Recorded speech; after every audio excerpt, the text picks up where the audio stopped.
next snake I have to talk about. This guy is an albino Burmese python. So the pythons, again, they're non-venomous. Instead, they're constrictors. And what this means is that they'll bite on whatever they intend to eat, but then as soon as they have a hold of the prey animal, instead of just starting to swallow right away, what they do, right when they get a hold of it, they wrap a bunch of coils around the prey animal, and this motion's so fast and they wrap them up, it's kind of just a blur. But they wrap the prey animal up, and then every time the prey animal inhales and then exhales, or, breathes in, breathes out, the snake tightens down its grip on the prey animal a little bit. And the prey animal inhale, exhale again, the snake will tighten down a little more. That keeps going, and finally, the prey animal just can't inhale any further and they'll die of suffocation. These snakes don't crush their prey to death. That's a pretty common misconception about constrictors. They don't crush their prey to death. Very rarely in that process of constriction do they break any bones in the prey animals. Once in a while, like a rib or some of those smaller bones break, but even that's really pretty rare. Do you have a question in the back there?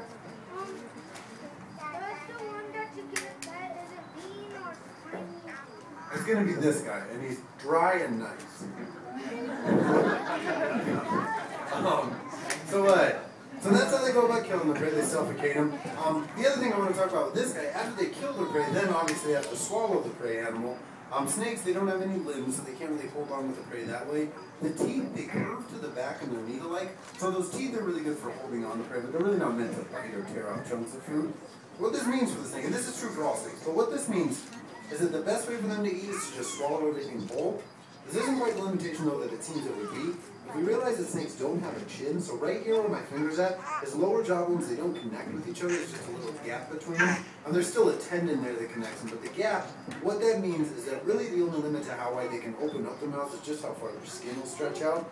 And snakes do have very elastic skin. Like a snake this size, without too much trouble, can swallow something 2, maybe 3 times its own diameter at its thickest part. So I mean, that's a sizable animal. And I guess for kind of a point of reference, this guy eats a full-grown rabbit once a week. So I mean, that's a big animal to swallow whole. If he needed to, realistically, he could probably swallow something even a little bit bigger than that. So they can swallow really big prey animals.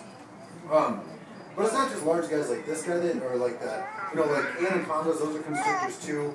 Boa constrictors, all those are constrictors. A lot of bigger snakes, but it's not just large snakes that use constriction. Constriction is used by about 50% of all snakes, and that's a lot of smaller species like bull snakes we have around here, king snakes we have to use, corn snakes people have as pets.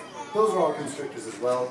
The problem with constriction, though, is that it is more efficient than just grabbing on and swallowing, but in the end, it still requires that the snake be in contact with the prey animal for a long time, so it's still fairly dangerous in the end. You still see a lot of injuries, still even death with the snake sometimes.